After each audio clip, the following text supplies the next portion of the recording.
رکن بلوچستان اسمبلی فرازیم بھی اس وقت ہمیں جوائن کر چکی ہیں. بہت شکریہ فرازیم صاحبہ ڈان نیوز کو وقت دینے کے لیے. فرازیم صاحبہ بتائیے گا کیا صورتحال اب دکھائی دے رہی ہے، کیونکہ اب معاملات یہاں تک آ گئے ہیں کہ پڑھے لکھے لوگوں کو بھی ٹارگٹ کیا جا رہا ہے.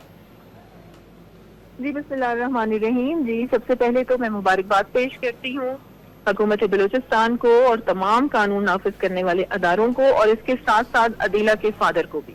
دیکھیں یہی انہوں نے ایک بہت بڑی مثال قائم کی ہے، اور میں سمجھتی ہوں کہ ماں باپ کی یہ ذمہ داری بنتی ہے کہ وہ اپنے بچوں پر کڑی سے کڑی نظر رکھیں.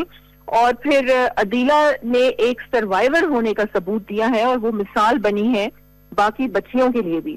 آپ نے جس طرح عدیلہ کے بیان میں بھی سنا ہوگا کہ وہ ایک کوالیفائڈ نرس ہے، اور پھر جس طریقے سے کچھ مہینوں سے اس کو رابطے میں لیا گیا، اس کی برین واشنگ کی گئی، اور پھر اسے پہاڑوں پہ لے کے جایا گیا، اور وہاں پر 3 دن کے لیے وہ رہی. اور 16 تاریخ کو یہ بچی جو تھی غائب ہوئی، اور اس کے فادر نے فوری رابطہ کیا حکومت بلوچستان سے، اور پھر ہم حکومت بلوچستان فوراً ایکشن میں آئی، اور 21 تاریخ کو اس بچی کو بازیاب کروایا گیا. یہ آپ بالکل ٹھیک کہہ رہے ہیں کہ دشمن جو ہے وہ اس کوشش میں ہے کہ وہ ہمارے بچے بچیوں کو بہکائے، ان کی برین واشنگ کرے. اور لیکن حکومت کی طرف سے بھی بہت زیادہ اس پہ اقدامات کیے جا رہے ہیں، اور وزیر اعلیٰ نے باقاعدہ طور پہ اس کیمپین کا بلکہ اپنے جو جتنے بھی منتخب اراکین ہیں ان کے ذریعے یہ آغاز بھی کروایا ہے کہ زیادہ سے زیادہ اپنے علاقوں میں بھی رابطوں میں رہیں، اپنے لوگوں کو ایک اویئرنیس دیں. اور پھر ٹیچرز کو بھی اسپیشلی آپ دیکھیں کہ اسکول لیول پہ بھی یا کالج یونیورسٹی لیول پہ بھی بہت ضروری ہے کہ ٹیچرز بھی اپنے بچوں پہ کڑی سے کڑی نظر رکھیں. جی شرائی صاحب بھی ہمارے ساتھ موجود ہیں. افتخار شرائی صاحب، اگر آپ کوئی سوال کرنا چاہیں فرازیم صاحبہ سے تو کر سکتے ہیں. بس ان سے تو میں یہ فرا صاحبہ سے چاہوں گا کہ اس میں کوئی شک نہیں ہے کہ آپ نوجوان تو ایک طرح سے بڑی پازیٹیوٹی دکھا رہے ہیں کہ انہوں نے بجائے مسلح جتوں کے ریاست پاکستان کے ساتھ کھڑے ہونے کو ترجیح دی ہے.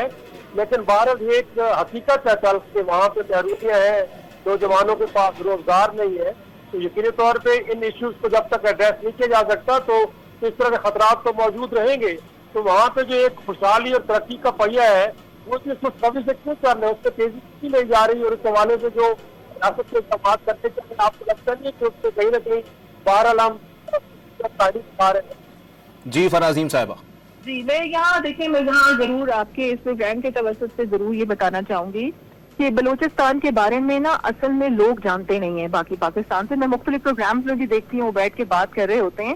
بلوچستان کی اگر پولیٹیکل بھی ڈائمنشنز آپ دیکھیں تو بہت زیادہ ڈیفرنٹ ہے. اور پھر بلوچستان کا علاقہ اگر آپ لوگ جانتے ہوں کہ ہمارے ساتھ جو مطلب 2 بارڈرز ہمارے ساتھ ٹچ کرتے ہیں، پھر بلوچستان کے وسائل پر پوری دنیا کی نظر ہے. تو جو کنٹریز پاکستان کو مستحکم نہیں دیکھنا چاہتی اور پھر ان کی بلوچستان پر جو ایک نظر ہے، یہاں پر بہت سی ایسی ایجنسیز ہیں جو ایکٹیویٹ ہیں اور کافی عرصے سے ایکٹیویٹ ہیں.